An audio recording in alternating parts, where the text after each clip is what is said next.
Well, a very good evening to you. We continue with our wall-to-wall extensive coverage of the mini polls that were held today in various constituencies. It's actually 22 electoral units that were involved in this particular elections. As we well know, the polling stations, most of them were opened on time at 6 a.m., closed by 5 p.m., and currently the vote counting and tallying process is underway. Just to break down the areas that are holding by-elections, one Senate seat was up for grabs in Baringo County. 6 National Assembly seats involved in this particular by-election. Of course, you've had it time and time again. Banisa constituency, Ugunja constituency, Kasipul constituency, Magarini, Malava, and Mbere North. And of course, we had 15 wards that were seeking their next members of county assembly.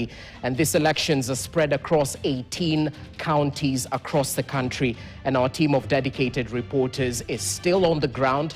We have boots on the ground to keep us updated in terms of the voting and tallying process. In just a few, perhaps at the top of the hour at 11 p.m., we'll be crossing over to our teams just to get an update of the tallying process in the various constituency tallying centers spread across the country. Just to keep you updated about our team, Clement Masombo is in Mbere North constituency. We have our reporter Daniel Kariuki in Ugunja constituency, Bramwell Bwire in Kasipul constituency, Tobias Chanji in Magarini constituency, Jeff Kirui in Malava, just to name a few. And we'll be crossing over to some of them just to get updates on what exactly is going on as the tallying process is ongoing. I'm pretty sure you are curious to know who exactly is leading, especially in those hotly contested areas.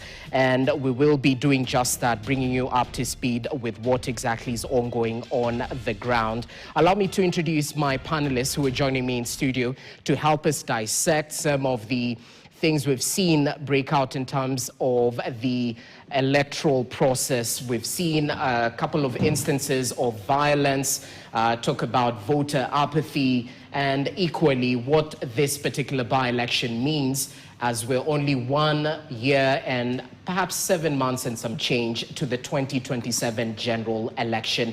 Many touted this as a dress rehearsal, as a litmus test. Well, is it? Let's find out from our panelists. Allow me to introduce them. Daniel Juma joins us in studio. It's been a while. He joins us in his capacity as an analyst. It's a pleasure to have you with us. Karibu sana to our studios. Thank you for having us. I see you're burning the midnight oil. Yes. You don't have an issue with that, yeah? No, I don't have an issue. Okay, that's who proper. Who's going to win tonight. Okay, we're doing our part. Think of it as civic education, quote unquote. Absolutely. Equally joined in studio by Wanja Maina. Asante sana for your time. She's a political analyst. Karibu sana. Asante sana, Jesse. It's been a long day, yeah? It's been a long day. Yes. And we are still burning the midnight. We are burning the midnight oil. Exactly. Asante sana for your time. Equally joined by Bosco Kiura. Thank you. Welcome to our studio. It's great to have you with us. Thank you so much, Rogers, to be back again. I really appreciate it. It has been a long day. Yeah. Mbere seems to have been very hot. I was there last week for like 3 days. Yeah. And I'm not surprised by the results. So there are so many things that I had to play along or influence the election in one way or the other. So maybe we can be explaining more about that. But of concern is the violence that has happened in different places in the country. For me, IEBC has done a wonderful job so far, but there are some room for improvement.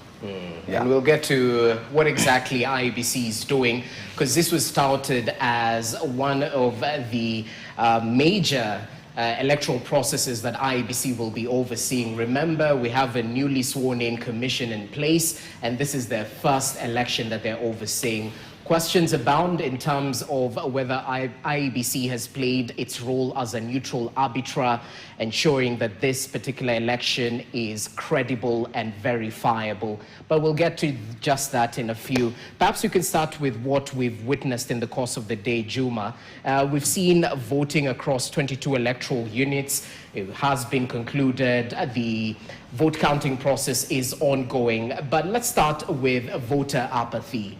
The fact that in some areas we're registering up to 30% voter turnout, which some might argue is quite characteristic of by-elections in the country, but others argue that perhaps this is a wake-up call in terms of making sure that citizens exercise their democratic right to vote in leaders. What's your take on the voter apathy, quote unquote, that we've seen? Yeah, so I think voter apathy was witnessed today. Yeah. Like you rightfully said, you know, some places less than 30 or even 40%. And it's a confluence of issues, of reasons why that is the case. Number one, of course, the violence that we saw in the morning likely would have scared, you know, some of the people, so maybe the women or even the kids, the youth who would have wanted to come. But so now, if they're seeing, for example, in the morning in Kasipul, where we already saw some aspects of violence, then they say, why do I need to go there? And then, of course, some people in the village, maybe they'd rather go to their farms or they'd rather go to work. But if you look at a place like Ugunja is basically Siaya, and even Homa Bay, you know, these were the strongholds of the late Raila Odinga. Yeah. And as you know, Raila Odinga was a natural magnet for voters. Many people would have gone to the election because of Baba, because of Raila Odinga. But now that he's gone, it's a test to see how the interest the people are going to have into this process anymore. And even this is also going to be a very big lesson, you know, for the political players as we approach the 2027 general elections, because then it's going to be mainly a turnout election, especially in the stronghold of Raila Odinga.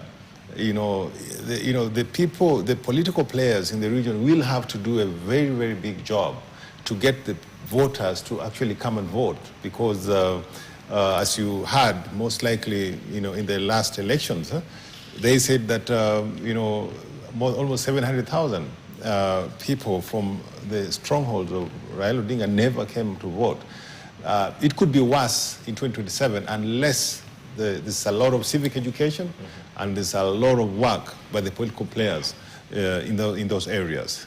Okay, and as we continue with the analysis, unfortunate instances of violence were witnessed in some electoral units, especially the hotly contested ones. Case in point, Manyonje in Malava constituency, Kakamega County, where property, including vehicles, was destroyed. Some of them were torched as two opposing camps actually collided. We saw pockets of violence in Mbeere North, I think earlier on in the day. Equally in Kasipul, as has been mentioned by Dan Juma, where youth armed with crude weapons were arrested and held at Oyugi's police station. According to our reporter, up to 22 people were arrested in Kasipul. Talk to us, Wanja, about these instances of electoral violence, quote unquote, because there are those who argue that this is Kenyans being enthusiastic, coming out to, quote unquote, kulinda kura. Others saying that only accredited people are supposed to access these polling stations and the tallying centers. Is the breakdown of insecurity orchestrated by the state, as the opposition is claiming? Who exactly is responsible? Where does the buck stop? Because remember, security agencies were saying they are ready for this by-elections and they have boots on the ground. So what went wrong? And good evening, our viewers. I think what went wrong is a cocktail of factors. I just want to start by quoting Emeritus C.J. Maraga, who said that election is not an event, it's a process. Yes. And for the process to be fair and to be seen to be fair, something there, he said. And we all remember the context in which he nullified a presidential election.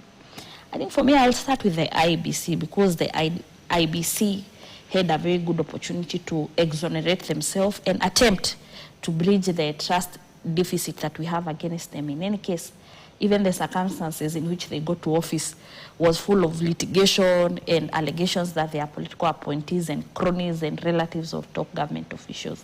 So I think when it comes to management of election, we know that the buck stops with the IEBC. Now that said, these by-elections cannot be merely looked at the factors that were playing in the specific geographical locations and locality. There were a lot of influence of national politics being extended in the ground. For example, the issue of Mbeere North. The deputy president has, you would think that he's the deputy president of Mbeere. He has been there over and over speaking the local language. You've also seen the united opposition leaders walking early in the morning. So in my view, which I believe is the right view, what's happening in the by-election is an extension of the national politics and people settling political scores. Yeah. But that said, to a large extent, I really don't agree with the position that there was voter apathy. First, statistically, it has been shown that generally in by-elections, the turnout is towards 50%, 49%. But also the reason why we might look at it as apathy, it is because Kenyans have always confused about the general elections. When we have general elections, we usually have 6 elections on one day. So we don't have one election in one day. It's 6 in one day. In other countries, like in America, we know they do different. So I think for me, painting it as apathy is not the truest of pictures, because some individuals usually go motivated by a certain candidate when they have an option of 6. The others wanna vote too, lakini wanataka a certain seat. That said, the violence we've experienced and who is responsible, I would say there has been a lot of suspicion, there has been a lot of beating of drums of war. We've seen people using social media and fake news. In the morning, I just woke up with people, when people say, hey, these people wanatupangia. I've just seen one of the united opposition individuals calling upon young men between the ages of 18 and 35 to go and protect their polling station. See, the moment there is beating of drums of war, every individual is suspicious of the other individuals. And when I look at what is happening, knowing how far we've come, knowing the context even of instances where we have had more dramatic post-election violence, I think I remembered, in fact, when I was watching today, I just remembered Raila Odinga. Raila Odinga, and may his soul rest in peace. One of the things that punctuated his political career over the many years he attempted to vie was actually a plead for electoral justice. Because even him seeking justice in itself was saying that this IEBC is funny. So the very fact that we had attempted to cure that suspicion, even the process in which there was some form of consultation to have more commissioners to cure the assumption that they are cronies of politicians, I think where he is now, he'd be very sad, because we are getting worse and worse and worse. Otherwise, tell me why a minister of government in Mbeere North is working with big sticks that looks like djembe sticks. When you are a minister of the country. You can't now start extending your villageness to manage local elections. And one would ask, I thought ministers should not even have political inclinations. That's why they are technocrats. But clearly these ones, they are not technocrats. So for me, it is sad, because if this is an extension, if this is a dress rehearsal, I think the Standard, one of my newspaper favorite, they call it a dress rehearsal. I don't know if it's today or yesterday. I think this is a trailer. And if we don't avert some of these factors, if we don't try to manage, I think 2027 with this cutthroat competition, I hope it won't be worse, but these telltale signs do not paint a very positive picture. Okay, proper analysis there. And of course, the fact that the Deputy President and other high-ranking leaders of government were on the ground shows how high stakes this particular election is. And just to remind you that the Supreme Court ruled that cabinet secretaries are exempt from general prohibition on state officers engaging in political activity. So perhaps that's why we've seen some of these CSs hitting the ground running and campaigning. But as we come to you, Bosco, what's your take on the credibility of the newly constituted IEBC?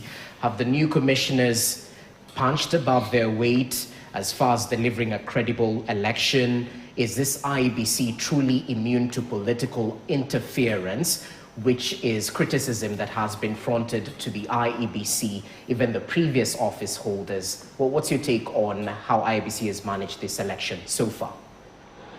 Thank you very much for that question. And from where I sit, the reason I said IEBC has done well, before I even expand so much about it, is most of the violence we have seen did not happen in the polling stations inside. It happened outside. So merely these were violence which were sponsored by the parties, the leaders, the youths are the ones who are participating in this, among other things. But I want to say something about violence.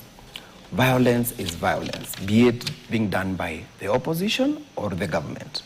Violence is something we need to condemn with all manner of words in this country, because what we can see is if it's entertained, it's going to be messy in 2027.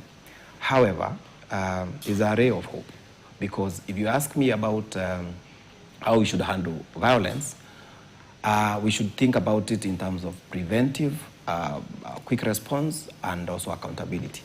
So I would say right now about IEBC and even how they have performed, we cannot say, let's say 100% or give them a 10. But so far what we have seen, I can confidently give them like a 7. Reason being, they were just constituted the other day. We have seen their management of the election in terms of ballot, availability of the ballot, the whole management of the whole system. However, they can do better and prevent some of the things that we are seeing happening. One of the things that IEBC should be very keen and take serious action on is the code of conduct. They should, IEBC should be very keen on the code of conduct that the candidates sign, and more try to implement it to the letter, because we have seen so far, we have seen people being fined a lot of money because of their misbehavior. But there are some things that should never even go to fines. Some things are criminal. When you see our leaders fighting openly and during the voting day, in fact, I'm against any leader, be it in the opposition or the government, to visit a polling station, which is not even where they vote from, on the voting day, because that is what is bringing anxiety. Because if you see a CS or you see an opposition leader in a polling station, you're intimidating the voters of the other side. So those are some of the things that IEBC should be keen on and arrest them in advance.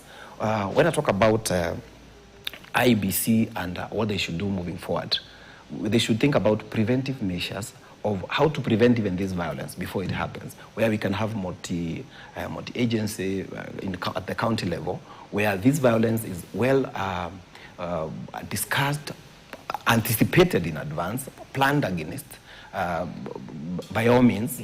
And as my colleague said, we need a lot of sensitization of these people, because people need to know that if you have a difference in opinion, or I'm voting candidate A and you're voting candidate B, we need to not to fight. I mean, it's just a vote, we are voting. Yeah. And at the end of the day, even if I fight you and my candidate has more votes than yours, he will definitely win.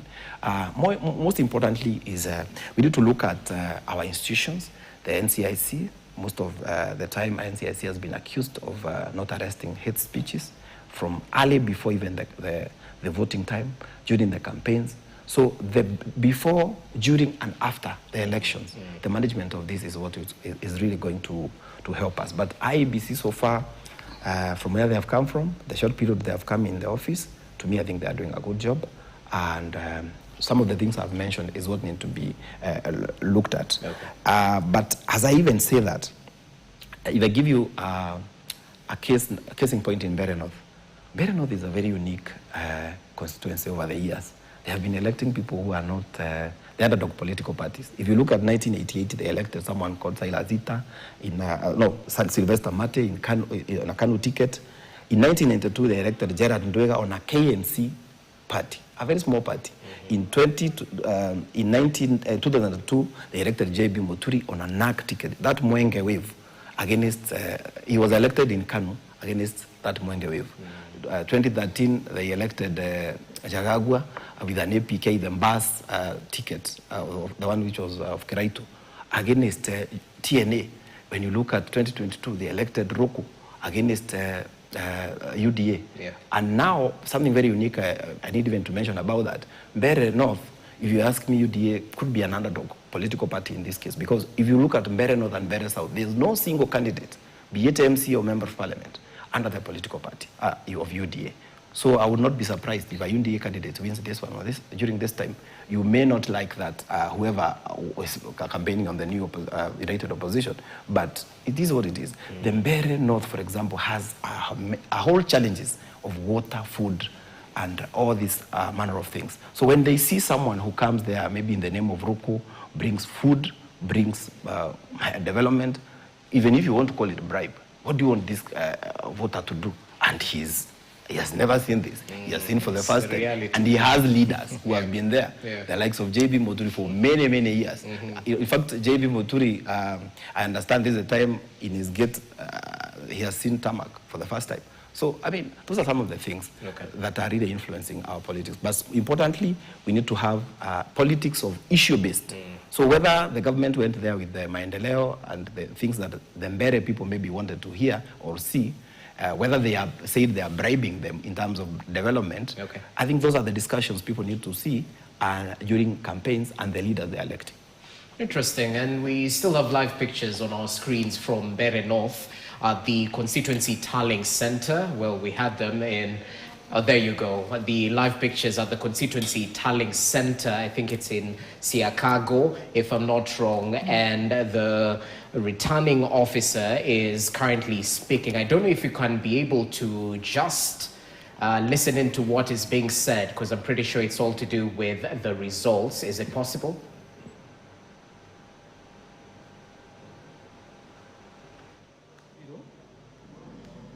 Jeru Reo wa Mudende 121. Jero Ruben Murithi 000. Waiharo Simon Mwaura 000. Total number of valid votes cast 219.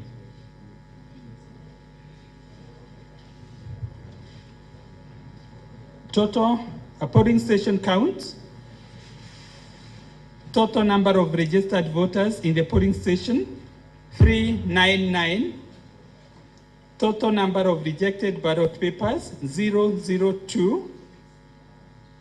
Total number of rejection objected to ballot papers 000. Total number of disputed votes 000.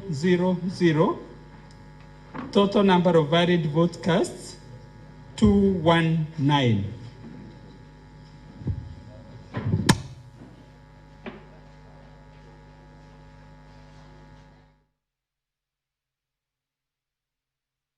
From Mbeere North. Currently, live pictures from Magarini in Kilifi County, which is one of the electoral units that was looking forward to elect their next member of parliament.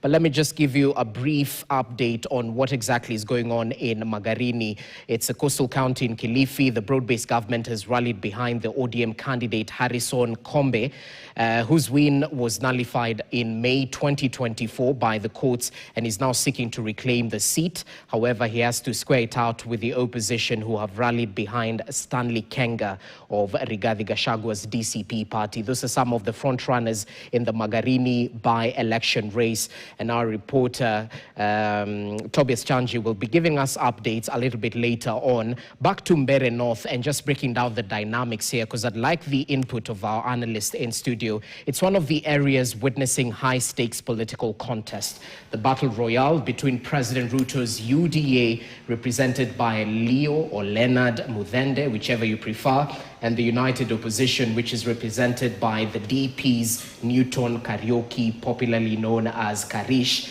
DP is seeking to defend the seat previously held by the Cabinet Secretary Geoffrey Ruku, who has been campaigning for the UDA candidate.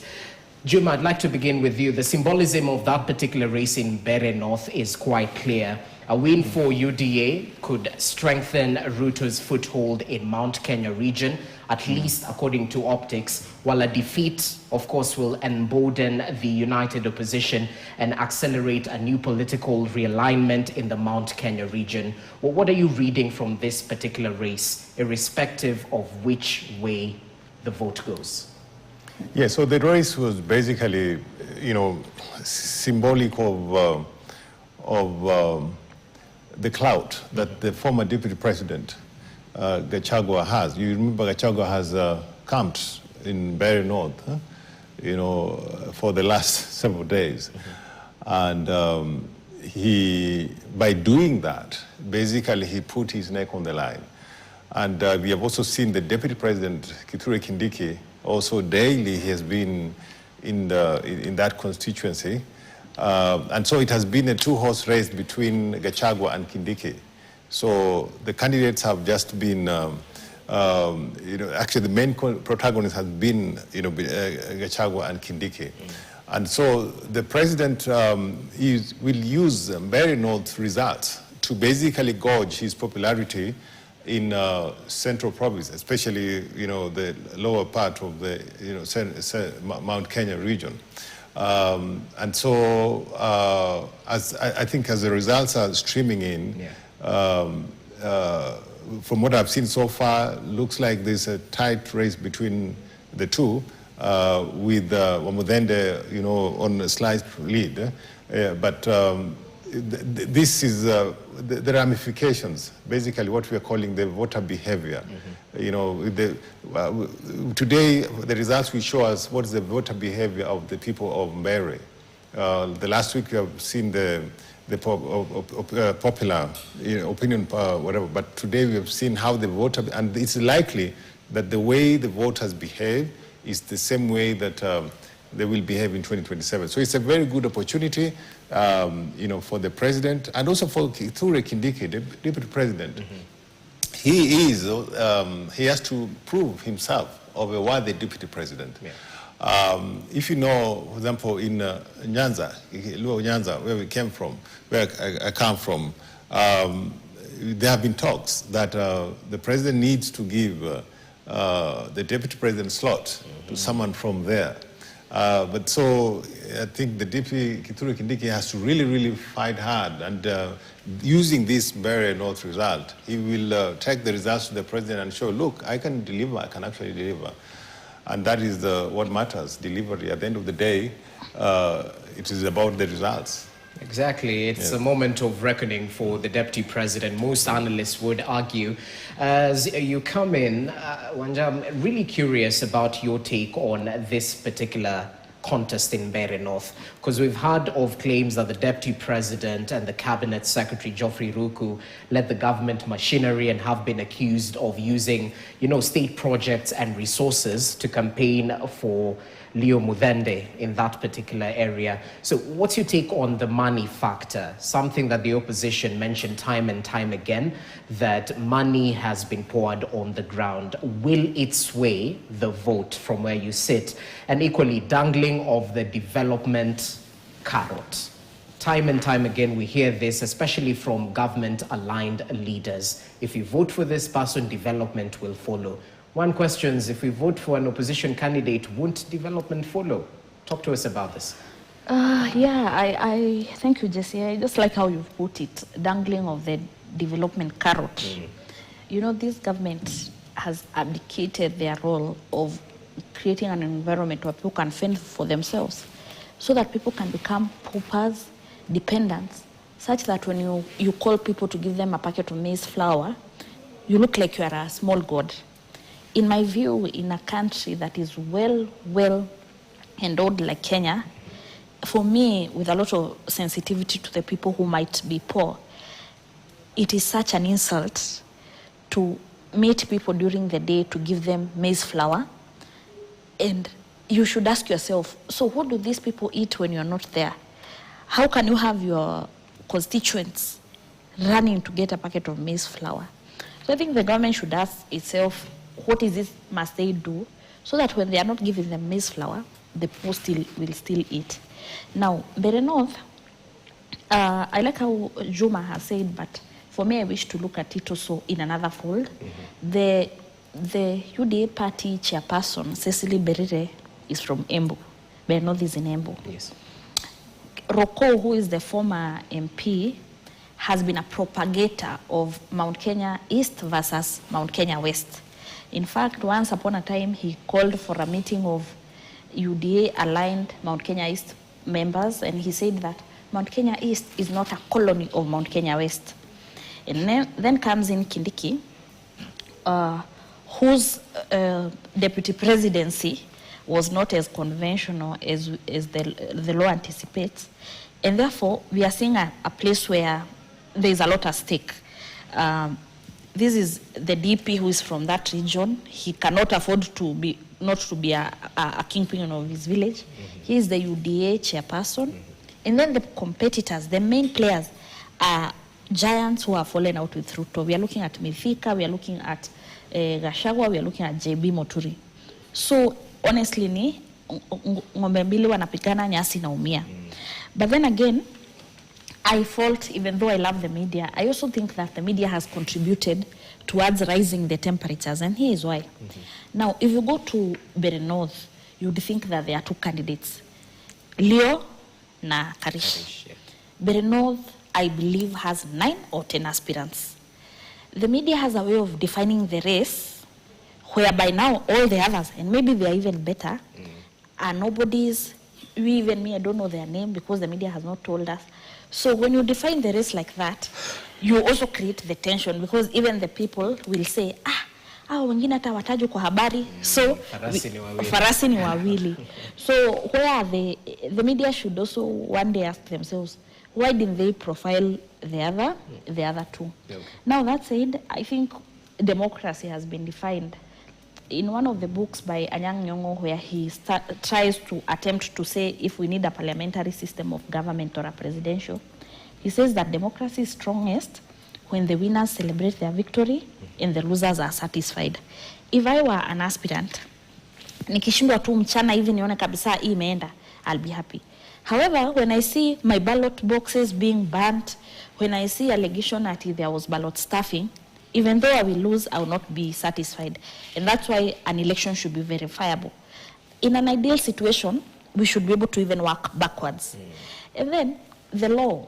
And in Kenya, I think we have set precedent on all election laws around Africa because of how litigious we are. You know, in Malawi, they nullified the election after us when we nullified for the presidential. And they used Kenya as a textbook in it was a precedent. Now, the courts had told us that votes at the polling station are final. And that was to stop this thing of numbers ziko huku ni 13, zikifika huko ni 31. One imepelekwa nyuma, hii ingine imepelekwa mbele.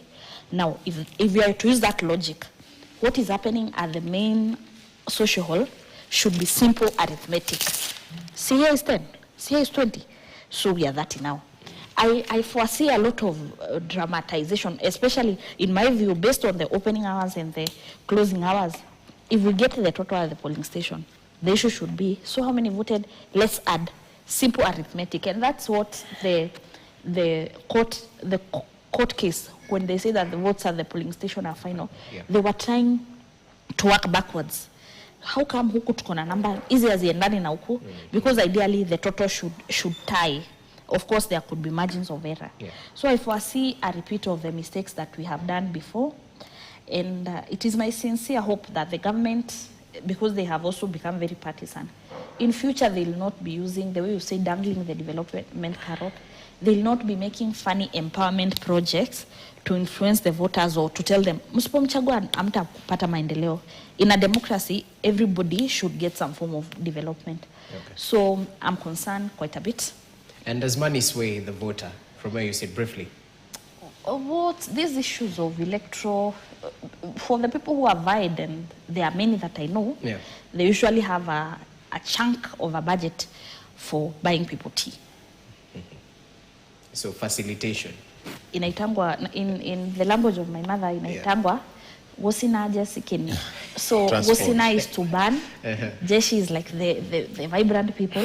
Keni, it means they come. So it's like buyer's hot tea.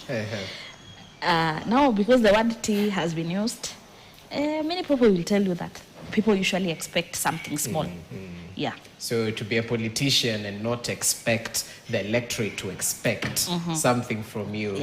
It's not realistic. And actually, it also, by the way, that thing is also quite, it's broader than that. Most of these aspirants are not youth and they are not women. In fact, there's no single front-running political party that has a woman in the front. You've mentioned Malava, you've mentioned Magarini, you've mentioned Mbeere. And all of them are also not youth. So this thing of money and these things of perceived to be a political risk is a reflection now of even the people, because ideally Kenya is a very youthful population. Of all the individuals you mentioned, none of them is a woman and none of them is a youth. So, Boyd Were could arguably be a youth. Okay, yeah, Boyd Were, but he also has unique advantages, obviously. Yes, quite so. With a lot of respect, also to congratulate him for trying. Okay. But if you look nicely, there is a Kapata Napo, and that could be attributed to even economic means of what to buy. Yeah. But of major concern is that there is no single front-running party that have women. Yeah.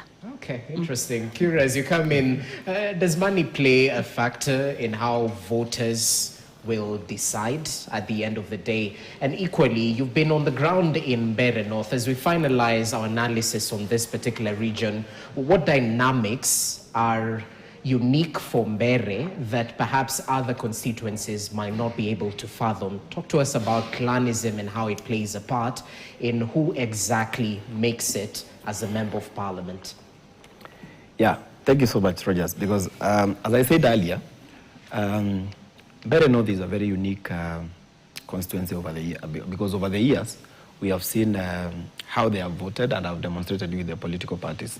So if you look at how they have been voting all the years, something very unique also is for the last like 10 years or 20 years, no candidate has won with over 3,000 votes. I would not be surprised even this one, the votes to be less than even 1,000. Even in the last election, Roko won with almost a similar margin of less than 1,000.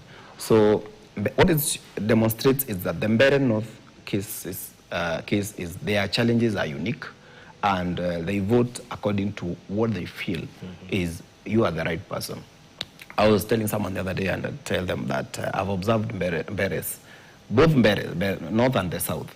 You start campaigning to them, they would make a decision that between you and him, we are going to vote X, and they leave it at that, and they go taking after their cows and Mowoka, and they come on voting day, and they will surprise you, and that is what has happened today. Why?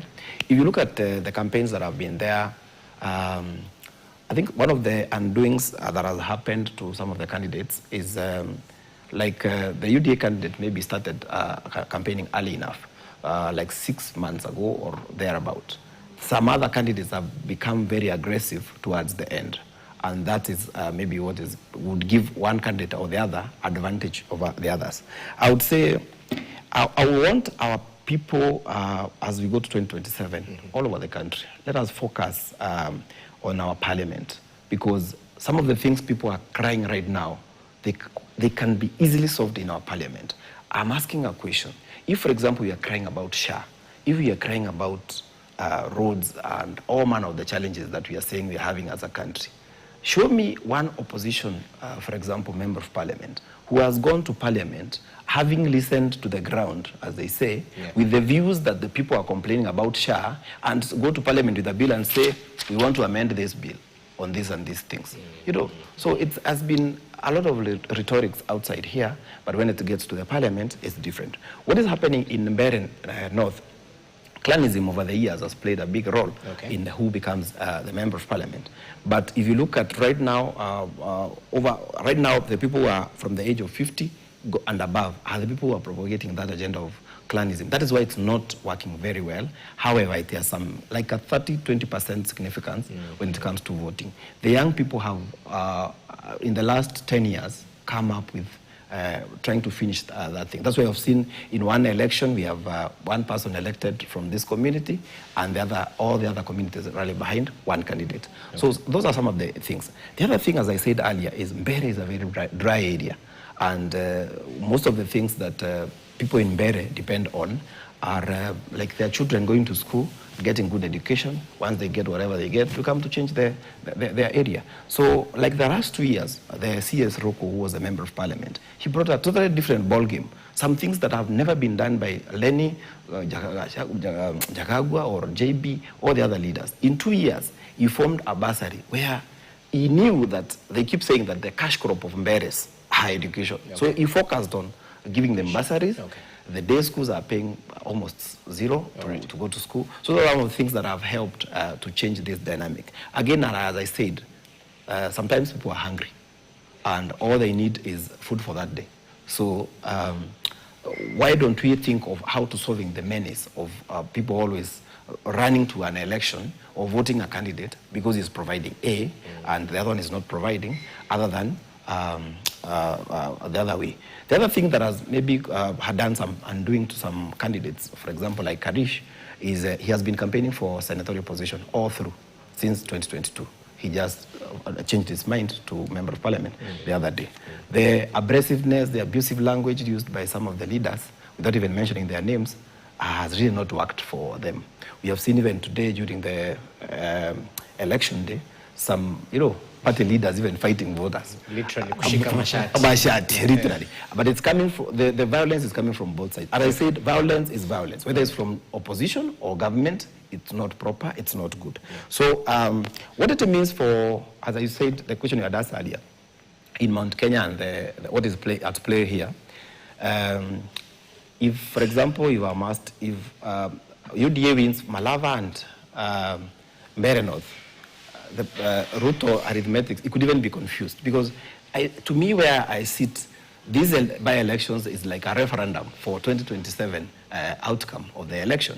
Because when you look at, as my colleagues have said, battle between Kindiki and Gachagua, so whoever wins now controls the mountain, and politics about perception. We will go out there.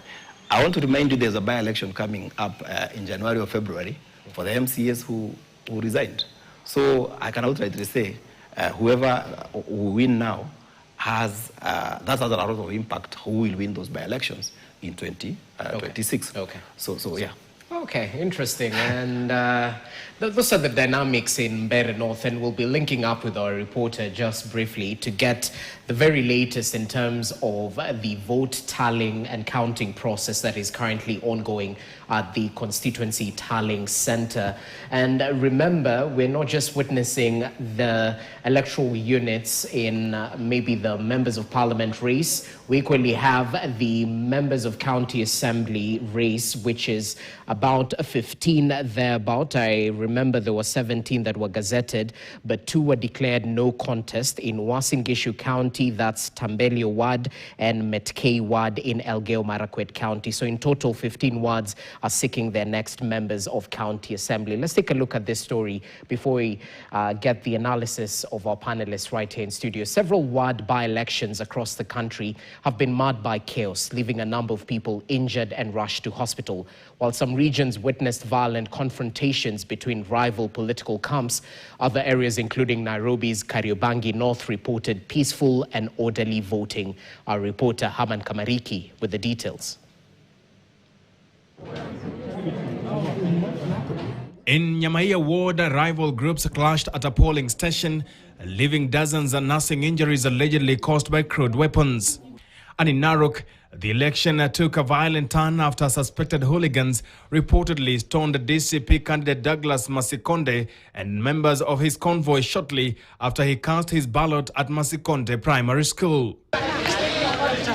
Jubilee's Narok Town Ward candidate Joshua Kaputa claimed there were persistent reports of voter bribery in the area.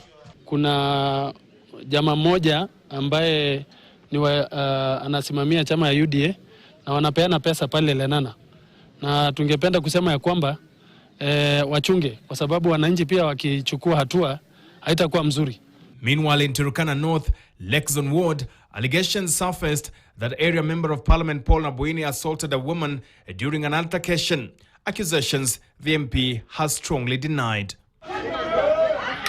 In Machakos, political temperature soared during the Mumbuni North by-election as Wiper and Mandeleo Chap-Chap supporters clashed over alleged bribery. At one point, Wiper supporters confronted Labour Cabinet Secretary Alfred Mutua, demanding that he leaves the polling centre, while former Machakos Town MCA Paul Museku was forced to flee from a hostile crowd. Some voters were also turned away after failing to find their names on the IEBC register. Kuna jamaa mmoja wa serikali ya hapa ya Machakos ametolewa nguo ni wananchi akipeana pesa kwa sababu wananchi wamechoka. Rumors zitakuwa tu, even after this election bado kutakuwa na rumors. So far hatujapata mtu akibribe wananchi. But in a sharp contrast, Kariobangi North here in Nairobi reported a peaceful election. KANU Jogoo Party candidate Peter Kariuki Ng'ang'a commended the IEBC for what he described as an orderly, credible process. Watu wameweza kupiga kwa njia ya utulivu na amani.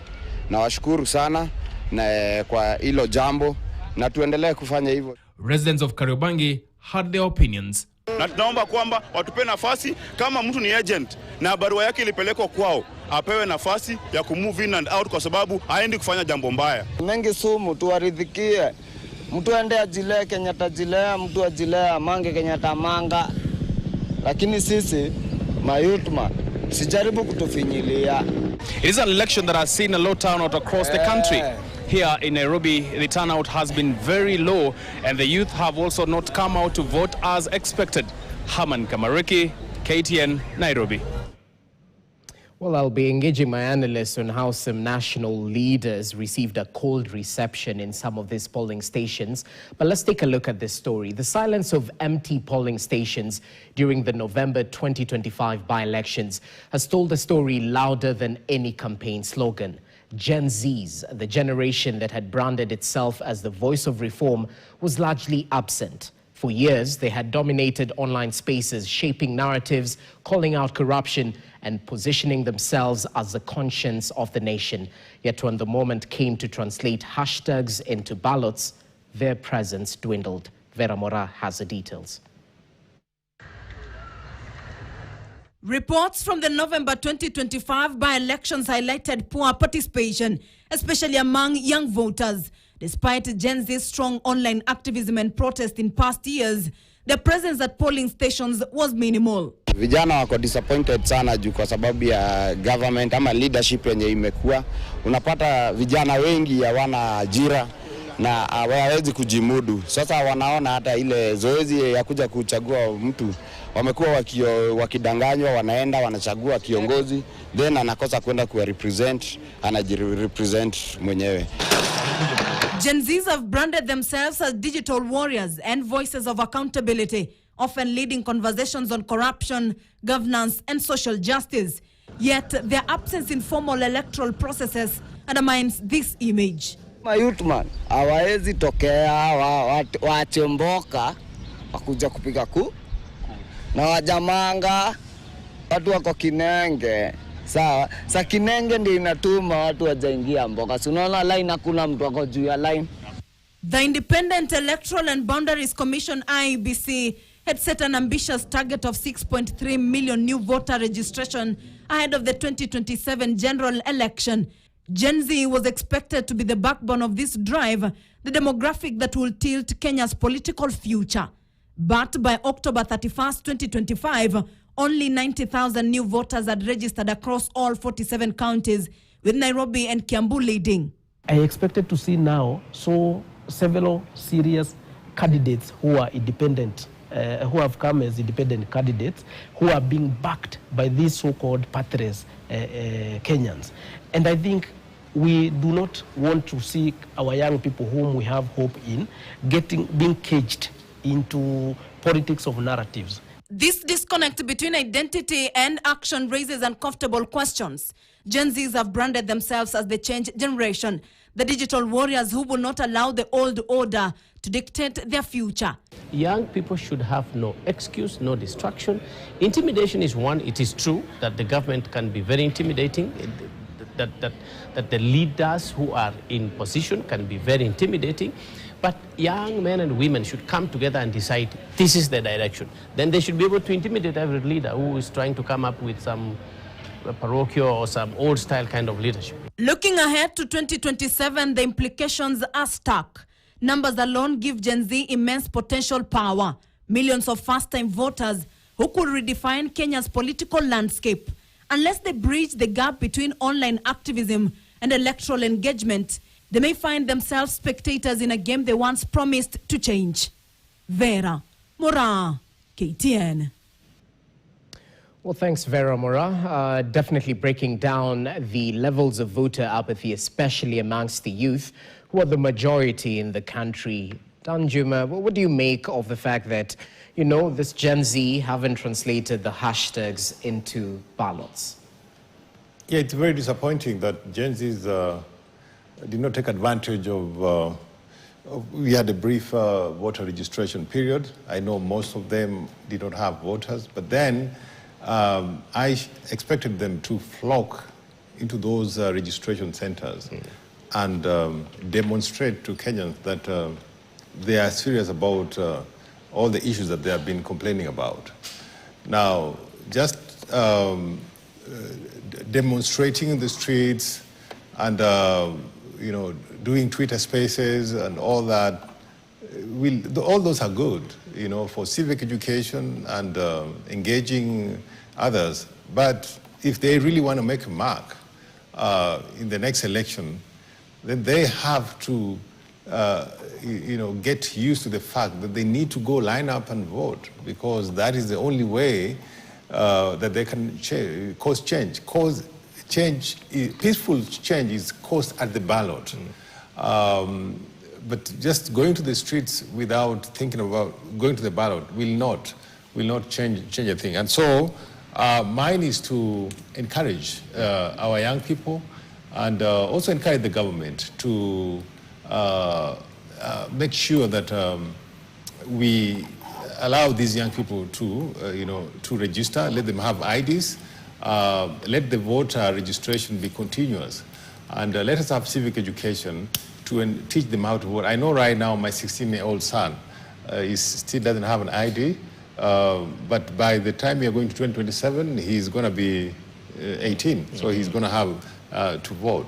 So we have a responsibility to ensure that we get these young people, teach them about their civic duty, and ensure that they, take part in these elections. Okay, Wanja, what's the issue here? And perhaps to echo what that young gentleman was saying, perhaps the youth wako kazi, wako mboka, wako na njaa, wako na kinenge, ndo maana hawakuweza kuenda kuvote. So what's the issue here? Intimidation? What do you make of it? First and foremost, I think what we are talking about, the youth not participating in the by-election, I wish to read a note that was issued by IEBC on 3rd of October. The exercise, which is a continuous voter registration, is ongoing across the country, save for the electoral areas where by-elections are scheduled. So in all these places that we're talking about, 23 places, there was no continuous voter registration. So the register that was used was the one for 2022. So the Gen Zs who at the time were like in higher education, or they were young, wale walikuwa form 3, form 4, who are now over voting age, have not participated in this election simply because there was a chaotic IEBC situation and the continuous voter registration did not happen earlier.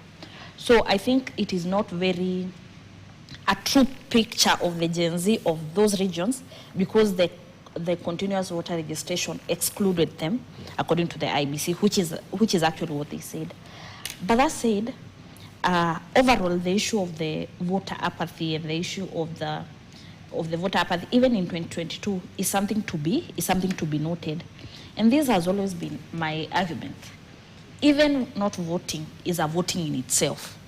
In the last election, we had a situation where one individual, William Ruto, had like a third, Baba Raila Odinga, may his soul rest well, had a third, and then the third didn't vote.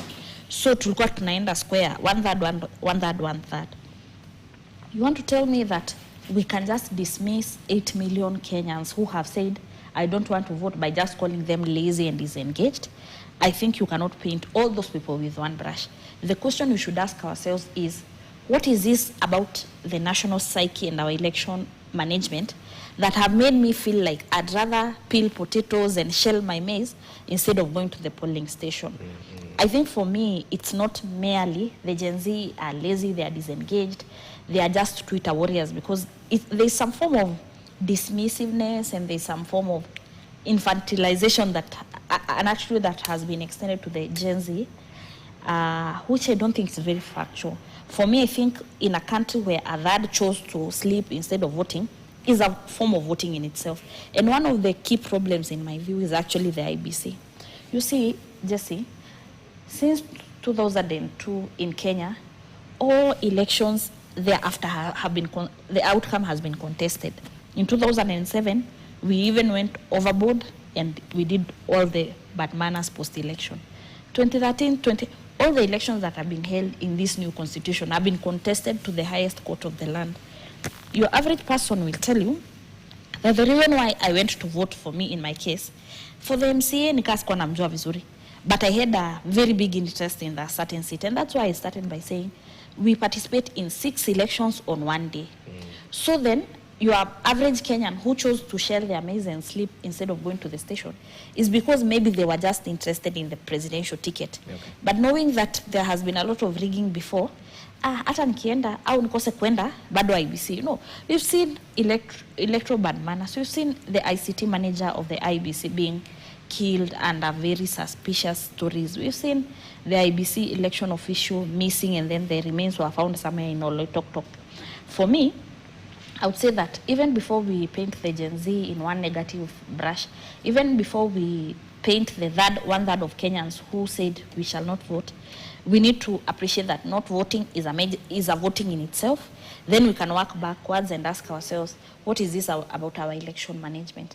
Speaking of election management, honestly, the IEBC just came the other day. So the poor of Banisa, for example, the MP didn't stay in the office for more than 6 months. So it means all the things, all the CDF, all the things that would require the lobbying voice of an MP, they have been missing.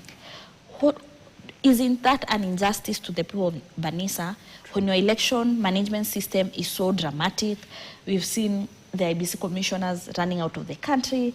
The outcome of the 2022 election, even as we don't know who won because half the 3/4 of the commissioner described it as opaque. The others, one did what?